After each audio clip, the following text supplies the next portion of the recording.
تقریباً 1 ہفتے تک ہمارا پڑاؤ اسی جگہ رہا۔ اس دوران رستم نے آسوری سپاہ اور قبیلوں کی تنظیمیں نو کی اور اصلاحات نافذ کرتا رہا۔ آسوری اس کے اقدامات سے مطمئن تھے۔ رستم نے مجھے، مارنو اور بابر کو اپنے اعتماد میں لے کر ایک مجلس مشاورت قائم کر لی تھی۔ مارنو نے خفیہ طور پر لشکر میں اپنے جاسوس پھیلا دیے تھے جو ہمیں آسوری سپاہیوں کے درمیان ہونے والی بات چیت اور ان کے خیالات سے باخبر رکھتے تھے۔ 1 ہفتے بعد لشکر کو کوچ کا حکم دے دیا گیا۔ اب رستم کے بازو کا زخم بھر چلا تھا اور وہ بآسانی سفر کر سکتا تھا۔ 2 روز تک ہم سمندر کے ساتھ ساتھ جنوب مغرب کی جانب سفر کرتے رہے۔ تیسرے دن ہمیں دور افق پر وہ دیوار نظر آ گئی۔ اب ہم اس فصیل کی دوسری طرف سفر کر رہے تھے جیسا کہ خادم اعظم کا منصوبہ تھا۔ تمہیں اپنا قول یاد ہے نا رستم؟ ہاں، ہم پرامن رہیں گے اور طاغانیوں سے جنگ نہیں کریں گے۔ میں نے اپنے سارے افسروں کو سمجھا دیا ہے کہ جس نے بھی حکومت عدولی کی اس کا سر قلم کر دیا جائے گا۔ ہمارا سفر جاری رہا۔ ایک شام جب سورج دور پہاڑیوں کی اوٹ میں غروب ہوا تو مجھے ان پہاڑیوں کے عقب میں سبز روشنی پھوٹتی نظر آئی۔ میں سمجھ گیا کہ اس روشنی کا مخرج اس سلسلہ کوہ کے پیچھے زمرد کی پہاڑیاں ہیں۔ ایسی پہاڑیاں میں سراندیپ میں دیکھ چکا تھا اور اس کے ساتھ ہی مجھے لالی یاد آئی۔ لالی کے ساتھ گزارے ہوئے لمحے یاد آ گئے۔ میں ساتوں کے پل پار کرتا ماضی کے ان لمحوں میں جا پہنچا جب میں نے پہلی بار لالی کو دیکھا تھا۔ جانے اب وہ کیسی ہوگی، جانے اس کا ساتھی اب کون ہوگا، وہ کس کی محبت کا دم بھرتی ہوگی۔ ان سوچوں کو اسی وقت جواب مل سکتا تھا جب ہم منزلیں طے کرتے ہوئے لالی کے شہر پہنچ جائیں گے۔ لشکر کی پیش قدمی جاری رہی۔ ایک روز مغرب سے آنے والی ہوائیں اپنے ساتھ پھولوں کی بھینی بھینی مہک بھی لے آئیں۔ یہ خوشبو اس بات کی غماز تھی کہ ہم طاغانی سرزمین کے قلب تک پہنچ گئے ہیں، لیکن اب تک نہ طاغانی فوجیوں سے ہماری مدبھیڑ ہوئی تھی اور نہ ہی نگہبانی کے کوئی برج اور گاؤں دکھائی دیے تھے۔ پچھلے چند روز سے میں محسوس کر رہا تھا کہ مارنو مجھ سے پہلو تہی کر رہا ہے اور کترانے لگا ہے۔ میری سمجھ میں نہیں آتا تھا کہ اس کی وجہ کیا ہے۔ آخر ایک روز میں نے اس سے پوچھ ہی لیا، کیا بات ہے مارنو، تم مجھ سے کچھ دور دور آنے لگے ہو؟ تم سچ کہتے ہو سردار، دراصل میرا ضمیر مجھے کاٹنے لگا ہے۔ تم نے میری بیٹی کی جان بچائی لیکن میں نے تمہارے ہونے والے بچے کو قتل کر دیا۔ ضمیر کی یہی ملامت مجھے تمہارا سامنا کرنے سے روکتی ہے۔ ہونے کے کوئی نہیں ٹال سکتا مارنو، مجھے تم سے کوئی شکایت نہیں ہے۔ میرے ساتھ وہی دوستانہ رویہ رکھو گے تو مجھ پر احسان ہوگا۔ میں نے اسے سمجھایا۔ گزشتہ 2 روز سے میرا دل کچھ گداز ہو رہا تھا۔ اس کی وجہ غالباً یہ تھی کہ میرے سر میں مسلسل ہلکا ہلکا درد رہنے لگا تھا جو کبھی کبھی شدت اختیار کر لیتا تھا، اور یہ اس بات کی علامت تھی کہ ڈاکٹر فریدو اپنے کمپیوٹر کے توسط سے میری کھوج میں ہے۔ میں نہیں چاہتا تھا کہ اپنے پیچھے تلخ یادیں چھوڑ جاؤں، اس لیے میں نے مارنو سے بات چھیڑی تھی تاکہ اگر اسے مجھ سے کوئی شکایت ہو تو دور کرتا جاؤں۔ مارنو کچھ دیر سوچتا رہا، پھر بولا، کیا تم مجھے زیادتی پر تہ دل سے معاف کر سکتے ہو؟ دراصل سادیہ نے چال ہی ایسی چلی تھی۔ اس کا خیال تھا میں اپنی بچی کو دیکھ کر تیش میں آ جاؤں گا اور خادم اعظم کو قتل کر دوں گا۔ وہ نہیں جانتی تھی کہ میں اسے زہر دے چکا ہوں۔ اس کی شیطانی حرکت سے میں ایک دم اشتعال میں آ گیا تھا، اس لیے سب بھول جاؤ مارنو، میں نے اس کے متعلق ہر بات اس کے ساتھ دفن کر دی ہے۔ میں سمجھ گیا تھا کہ سادیہ سلسلے میں اتنی پر یقین کیوں تھی کہ مارنو خادم اعظم کو ضرور قتل کرے گا۔ اچھی بات ہے سردار۔ پھر وہ ایک دم چونکتے ہوئے بولا، وہ دھول کیسی ہے؟ ہمارے جاسوس آپ پہ سارے یا یہ طاغانی ہے؟ میں نے بھی پلٹ کر دیکھا تو دور مجھے دھول اڑتی دکھائی دی۔ کچھ گھڑ سوار تیزی سے ہماری طرف آ رہے تھے۔ جب وہ قریب آئے تو پتا چلا کہ وہ ہمارے ہی آدمی ہیں جنہیں خبریں لانے کے لیے لشکر کی روانگی سے پہلے آگے بھیج دیا گیا تھا۔ میں نے گھوڑے کو ایڑ لگائی اور رستم کی طرف بڑھا جو اس وقت لشکر کی رہنمائی کرا تھا۔ میرے اس تک پہنچنے سے پہلے جاسوس وہاں پہنچ چکے تھے اور اپنی رودات سنا رہے تھے۔ رستم میری طرف دیکھ کر مسکرایا، تم تو طاغانیوں کے دیوتا بن چکے ہو سردار، وہ تمہاری پوجا کرتے ہیں، لو اسے دیکھو۔ یہ کہتے ہوئے اس نے ایک چھوٹا سا پتلا میری طرف بڑھا دیا۔ میں یہ پتلا دیکھ کر دم بخود رہ گیا۔ زمرد سے تراشا ہوا یہ 1 ہاتھ لمبا مجسمہ میرا ہم شکل تھا۔ میں نے تعجب سے پوچھا، یہ تمہیں کہاں سے ملا؟ کیا یہ لوگ لائے ہیں؟ ہاں، رستم نے کہا اور جاسوسوں کے سرخیل کی طرف متوجہ ہو گیا۔ اسے تفصیل سے بتاؤ کہ تمہیں کہاں سے ملا۔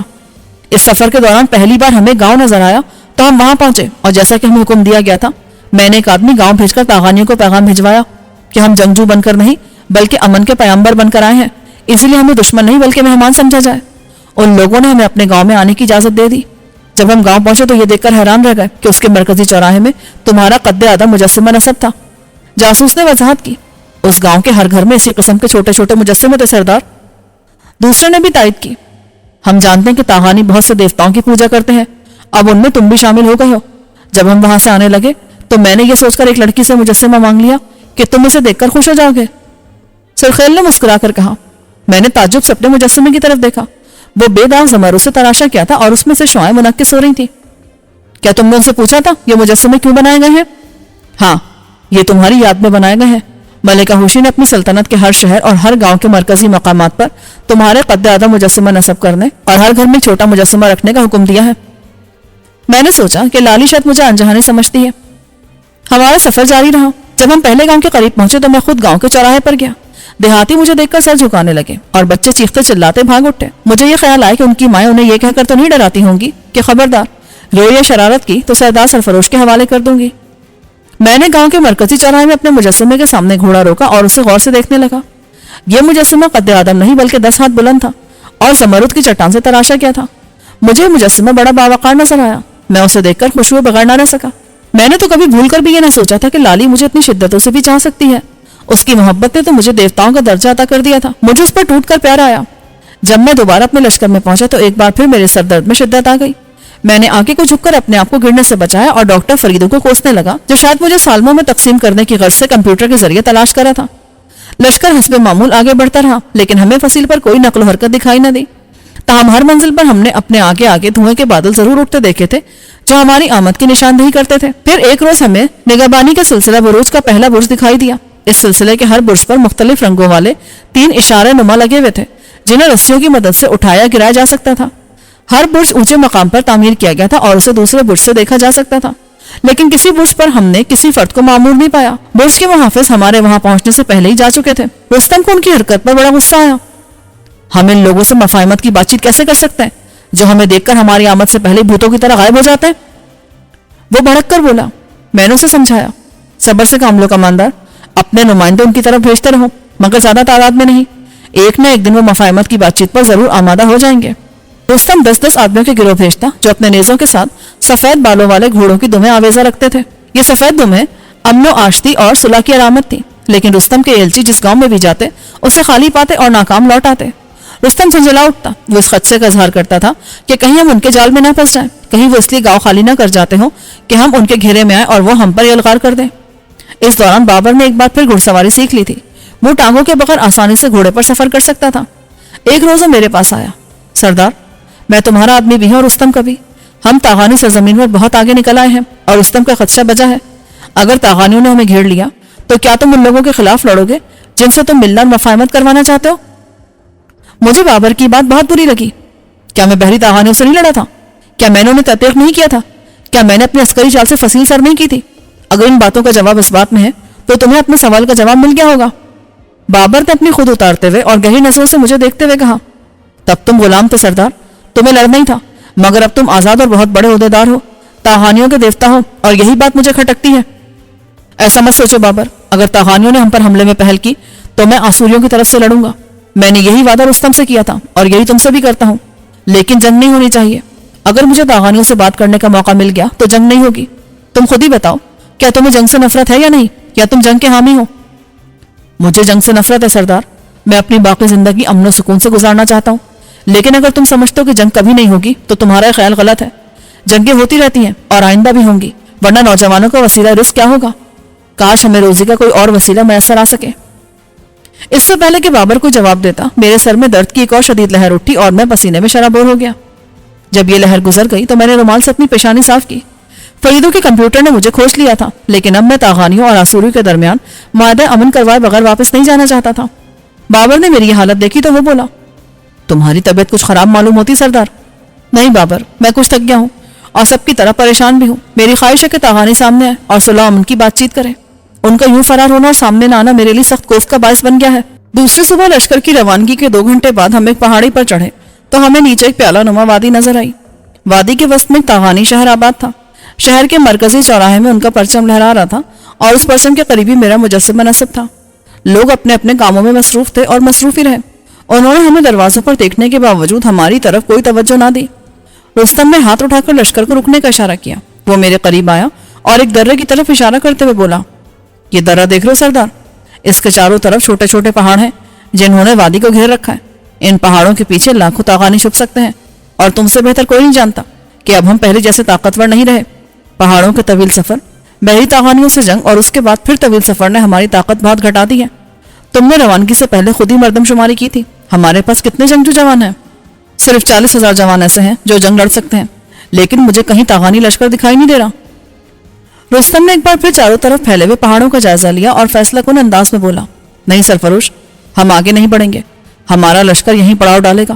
اگر تمہارے تاغانیوں کا مفاہمت مقصود ہے تو انہیں ہمارے پاس آنا چاہیے. میں اپنے آدمیوں کو وادی میں نہیں لے جاؤں گا. حالانکہ یہ ہمارے اندر اپنے لیے بڑی دلکشی رکھتی ہے. اگر یہ ہمارے قبضے میں ہو تو آسوری یہاں رچ بس سکتے ہیں، جنگ کے علاوہ وسیلہ رزق تلاش کر سکتے ہیں اور ایک بار پھر طاقتور بن سکتے ہیں. میں نے کہا اگرچہ تم آسوری نہیں ہو کماندار، لیکن تمہاری سوچ آسوریوں جیسی ہے. تم جانتے ہو کہ میں آسوری نہیں بلکہ کاؤسا ہوں، اور مجھے اپنے کاؤسا ہونے پر فخر ہے. لیکن اب آسوری میری قوم ہے. میں نے ان کے سربراہ کو قتل کیا ہے اور ان کی ذمہ داریاں مجھ پر عائد ہوتی ہیں، جن سے عہدہ برا ہونے کی میں ہر ممکن کوشش کروں گا. تو پھر اپنے غصے پر قابو رکھو. تمہارا خیال ٹھیک تھا. یہ پہاڑ اپنے پیچھے بہت کچھ چھپائے ہوئے ہیں، مگر تم جلد بازی میں کوئی اقدام نہیں کرو گے. تم صرف ان سے مفاہمت کی بات چیت کرنے کے لیے مجھے تنہا وادی میں جانے کی اجازت دے دو. دراصل میں نے دور سے آنے والے کرنا کی آواز سن لی تھی جو پہاڑیوں کے پیچھے پھونکی جا رہی تھی، اس لیے مجھے خطرہ تھا کہ کہیں واقعی بات نہ بگڑ جائے. رستم کچھ سوچنے لگا، پھر اس نے بھی میری نگاہوں کا تعاقب کرتے ہوئے پہاڑوں کی طرف دیکھا جہاں 3 اطراف سے تاغانی لشکری نمودار ہو رہے تھے. میں نے تمہیں پہلے ہی بتا دیا تھا سردار سرفروش، دیکھو وہ کتنی بڑی تعداد میں ہیں. اگر جنگ ہوئی تو وہ ہمیں تہس نہس کر دیں گے. تاغانی لشکریوں کی انگنت نفری دیکھ کر میں سمجھ گیا کہ انہوں نے جنگ لڑنے کے لیے جان بوجھ کر اس مقام کا انتخاب کیا ہے، اور وہ یہی چاہتے تھے کہ آسوری ایک بار یہاں تک آ جائیں تو پھر انہیں بچ نکلنے کا کوئی راستہ نہیں مل سکے گا. ہم انگنت تاغانیوں کے نرغے میں آ چکے تھے اور ہمارے لیے فرار کا کوئی راستہ باقی نہیں رہا تھا. اتنے میں ہمیں شہر کی طرف سے گھڑ سوار اپنی جانب آتا دکھائی دیا. سب کی نگاہیں اس پر مرتکز ہو گئی. اب بھی کچھ کرنے کی ضرورت نہیں کماندار، سب کو بتا دو کہ وہ سکون و خاموشی سے اپنی اپنی جگہ کھڑے رہیں. میرا خیال ہے کہ میں آنے والے کو جانتا ہوں، میں تنہا اس سے بات کروں گا.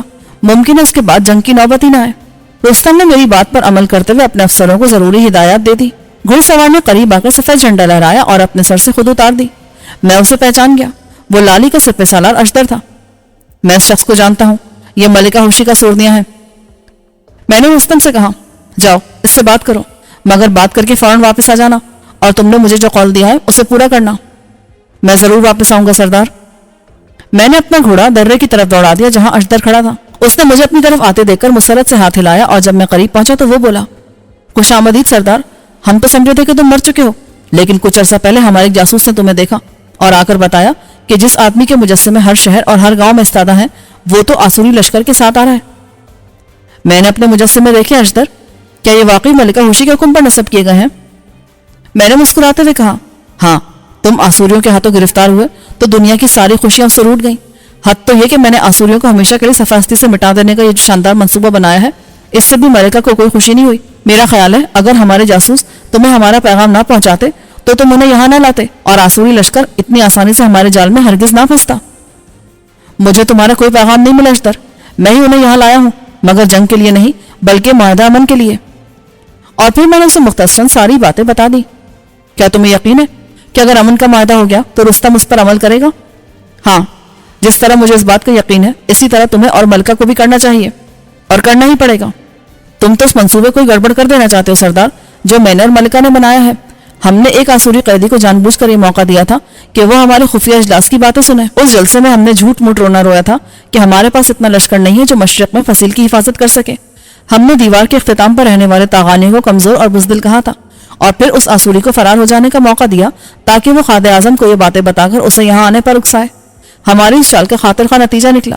آج جب آسوری وہاں آ چکے ہیں جہاں سے کوئی زندہ بچ کر نہیں جا سکتا تو تم کہتے ہو کہ ہم صلح اور امن کا معاہدہ کر لیں. اشدر کے اس انکشاف پر مجھے ہنسی آ گئی. اس کا تو یہی مطلب تھا کہ خادم اعظم نے دیوتا اوبی کی بشارت کا محض ڈھونگ رچایا تھا، ورنہ یہ باتیں اسے مفرور قیدی سے معلوم ہوئی تھی اور وہ ملکہ ہوشی اور اشدر کی چال میں آ گیا تھا. مگر اب صورتحال بالکل بدل چکی تھی. اس میں کوئی شک نہیں کہ تم لوگوں نے بڑا اچھا منصوبہ بنایا اور خادم اعظم تمہاری چال میں بھی آ گیا، لیکن اب اس پر عمل کرنے کی ضرورت نہیں رہی ہے. میں اپنی جان کی بازی لگا کر رستم کو یہاں لایا ہوں. اگر معاہدہ امن نہ ہوا اور جنگ ناگزیر ہو گئی تو میں آسوریوں کی طرف سے لڑوں گا. اب تم خود ہی فیصلہ کر لو کہ جنگ لڑو گے یا معاہدہ امن کو ترجیح دو گے. اس کا فیصلہ میں نہیں کر سکتا سردار، یہ اختیار صرف ملکہ کو حاصل ہے. کہاں ہے وہ؟ اسی شہر میں ہے. اشدر نے وادی کی طرف واقع شہر کی طرف اشارہ کیا.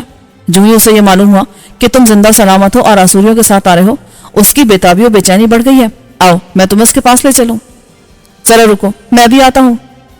یہ کہہ کر میں نے اپنا گھوڑا موڑا اور رستم کی طرف چل پڑا. یہ سن کر میرے دل کی حالت عجیب ہو گئی تھی کہ لالی یہیں موجود ہے، لیکن پھر مجھے خیال آیا کہ مجھے معاہدہ امن کروانا ہے. کہیں ایسا نہ ہو کہ معاہدہ امن ہونے سے پہلے ڈاکٹر فریدوں کا کمپیوٹر مجھے سالموں میں اور ان سالموں کو غیر مرئی لہروں میں تبدیل کر کے اپنے دور میں منتقل کر لے. جب میں نے رستم کو حقیقت سے آگاہ کیا اور ملکہ ہوشی سے ملنے کا ارادہ ظاہر کیا تو وہ بولا اتنا خیال رکھنا کہ صلح کی شرائط ایسی نہ ہو جن سے آسوری قوم کا وقار اور عزت نفس مجروح ہو. اگر ہمیں لڑنا پڑا تو ہم ہتھیار ڈالنے کے وجہ بہادروں کی موت مرنے کو زیادہ ترجیح دیں گے۔ جب میں وہاں سے چلا تو بابر اور مارڈو میری کامیابی کی دعائیں مانگ رہے تھے۔ میں اشدر کے ساتھ گھوڑا دوڑاتا شہر میں داخل ہوا تو ایک بار پھر میرے سر میں درد کی شدید لہریں اٹھنے لگی۔ میں بے ساختہ کیا اٹھا، نہیں ڈاکٹر فریدو، ابھی نہیں۔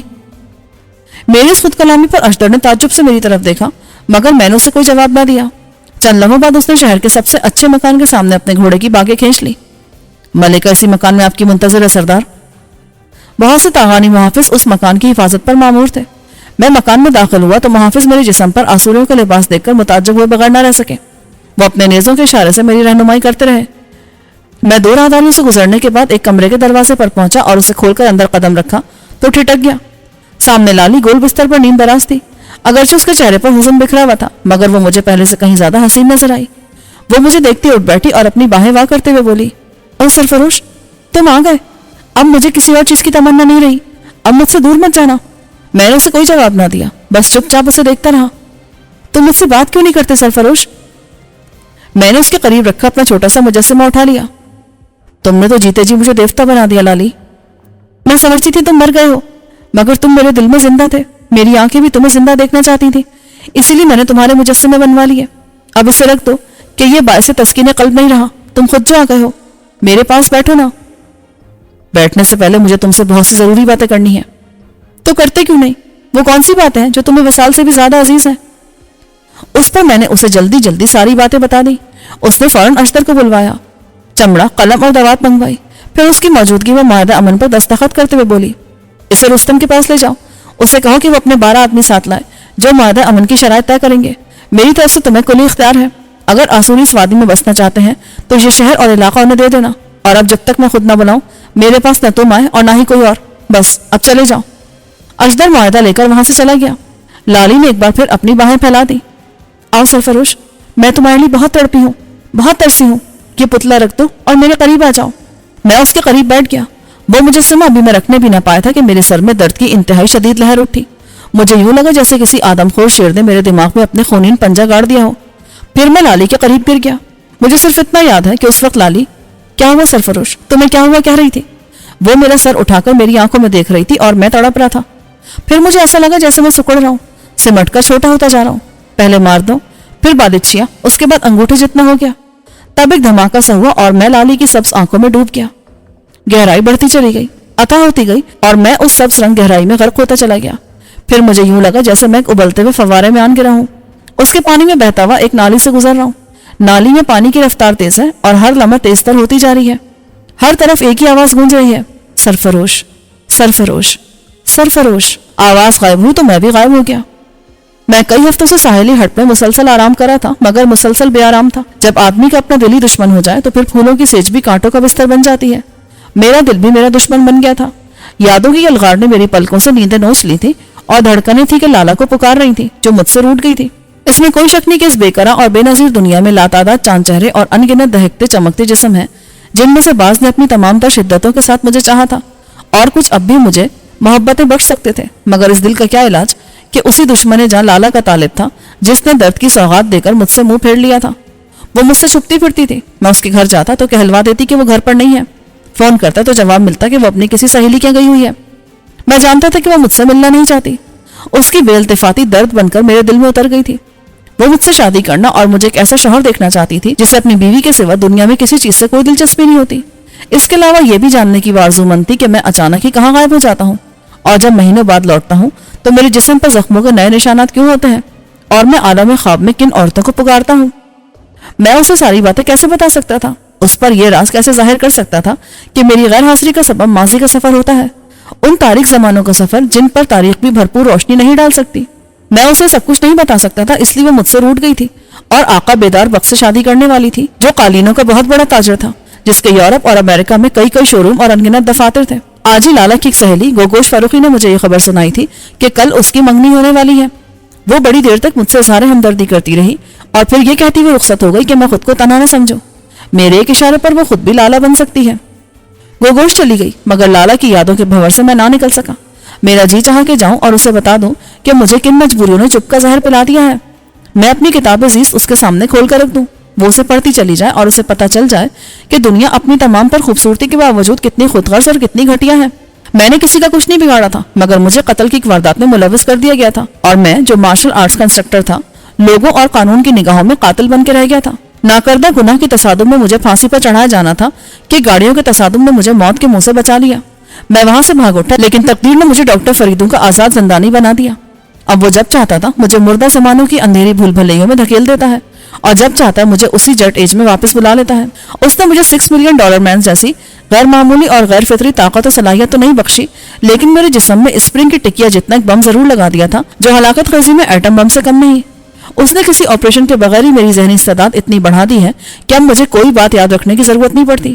ہر بات اپنے آپ ہی میری یادداشت کے نہا خانوں میں جمع ہوتی چلی جاتی ہے، اور وہ جب چاہتا ہے ان باتوں کو میری یادداشت سے برآمد کر لیتا ہے۔ اس صورتحال میں جب میری حیثیت ایک کٹ پتلی سے زیادہ نہیں رہی، میں ایک آئیڈیل شوہر کیسے بن سکتا ہوں؟ میں انہی سوچوں میں گھرا ہوا تھا کہ ٹیلی فون کی گھنٹی بجی۔ میں نے ریسیور اٹھایا تو دوسری جانب ڈاکٹر فریدو تھا۔ ہیلو سرفروش، کیسے ہو؟ اس کی آواز میں تشویش شامل تھی۔ بالکل ٹھیک ہو جناب۔ میرا مطلب ہے بالکل ٹھیک ہو نا؟ مجھے ڈاکٹر فریدو کا یہ انداز استفسار کچھ عجیب سا لگا۔ میں پوچھے بغیر نہ رہ سکا۔ بالکل ٹھیک سے کیا مراد ہے آپ کی؟ بھائی وہ تمہاری آواز کچھ بدلی بدلی سی لگ رہی ہے۔ نہیں جناب، میری آواز بھی بالکل ٹھیک ہے۔ شاید اس لیے بدلی بدلی سی لگ رہی ہے کہ تم سے بات کیے بہت دن ہو گئے ہیں۔ بہت دن؟ 4 روز پہلے تو بات ہوئی تھی آپ سے۔ ہاں، اب مجھے یقین ہو گیا کہ تم بالکل ٹھیک ٹھاک ہو اور کوئی گڑبڑ بھی نہیں ہوئی۔ اس بار اس کی آواز میں اطمینان تھا۔ کیسی گڑبڑ ڈاکٹر؟ اس کے سوال کے جواب میں خاموشی چھا گئی، اور مجھے یوں لگا جیسے ڈاکٹر ماؤتھ پیس پر ہاتھ رکھ کر قریب کھڑے کسی شخص سے بات کر رہا ہے۔ پھر آواز آئی، یہ مت پوچھو اور فوراً یہاں آ جاؤ۔ ڈاکٹر فریدو نے یہ کہہ کر فون بند کر دیا۔ میں الجھن میں پڑ گیا کہ ایسی کیا گڑبڑ ہو سکتی ہے جس نے ڈاکٹر کو تشویش میں مبتلا کر دیا ہے۔